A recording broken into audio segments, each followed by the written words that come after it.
یہ ریڈیو صدائے حریت جموں و کشمیر ہے۔ مقبوضہ کشمیر کے بارے میں اہم خبریں سنیے۔ مقبوضہ کشمیر میں آج مسلسل 30ویں روز بھی کرفیو اور پابندیاں برقرار ہیں۔ غذائی قلت شدت اختیار کر گئی۔ زیر حراست ہزاروں کشمیریوں پر کالا قانون پبلک سیکریٹری ایکٹ عائد کر دیا گیا ہے۔ ادھر سری نگر سمیت مختلف علاقوں میں کشمیری نوجوان سخت پابندیوں کی پرواہ کیے بغیر احتجاج کر رہے ہیں۔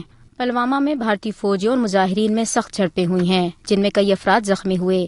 مظاہرین جموں کشمیر پر بھارتی ناجائز قبضے کے خلاف احتجاج کر رہے تھے۔ یورپی پارلیمنٹ کی کمیٹی برائے امور خارجہ میں مقبوضہ کشمیر کی صورتحال پر بحث ہوئی۔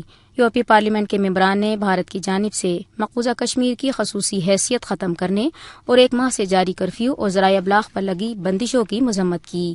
مقبوضہ کشمیر میں جاری بھارتی جارحیت کے خلاف خاتون شہری مدیحہ انصاری نے بھی برطانوی پارلیمنٹ کی ویب سائٹ پر پٹیشن دائر کی ہے۔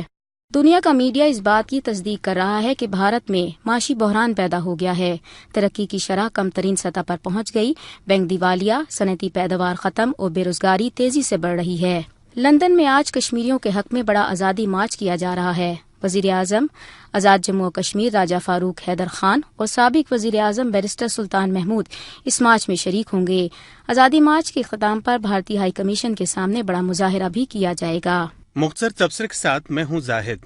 بھارتی حکومت اہل جموں کشمیر کو پاکستان سے بدظن اور دور کرنے کے جتنے جتن و حربے استعمال کرتی ہے، نتیجہ ہمیشہ اس سے الٹ ہی نکلتا ہے۔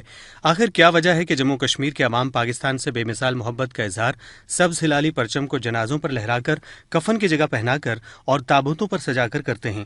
اس کی وجہ ہے پاکستان اور اہل پاکستان پر ناقابل یقین بھروسہ، محبت اور اعتماد۔ کشمیر میڈیا سروس کے مطابق سری نگر میں پاک فوج کے ترجمان میجر جنرل آصف غفور کی تصاویر اور تحسین پر مبنی پوسٹرز شاہراہوں اور گلیوں میں لہرا دیے گئے۔ یہ سب کچھ ایسی صورتحال میں کیا گیا جب بھارتی قابض افواج اور انتظامیہ ڈرون کیمرے گلی گلی اڑا کر لوگوں کی کلوز شاٹ تصاویر لے رہے ہیں، تاکہ زیادہ سرگرم لوگوں کو پہچان کر انہیں گھروں پر راتوں کو مارے جانے والے چھاپوں کے دوران گرفتار کیا جا سکے۔ اس سے قبل بھارتی ایجنسیاں اور پولیس ان کو سوشل میڈیا اکاؤنٹس کے ذریعے پہچان کر انتقام کا نشانہ بناتی تھیں، مگر اب اس میں ڈرون کا اضافہ اس جنگ کی ایک نئی جہت کا اشارہ ہے۔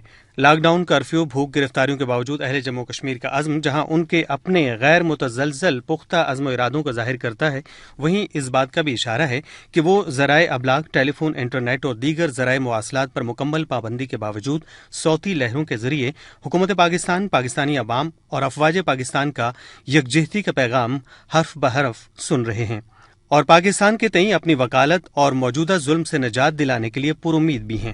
تبصرہ ختم ہوا۔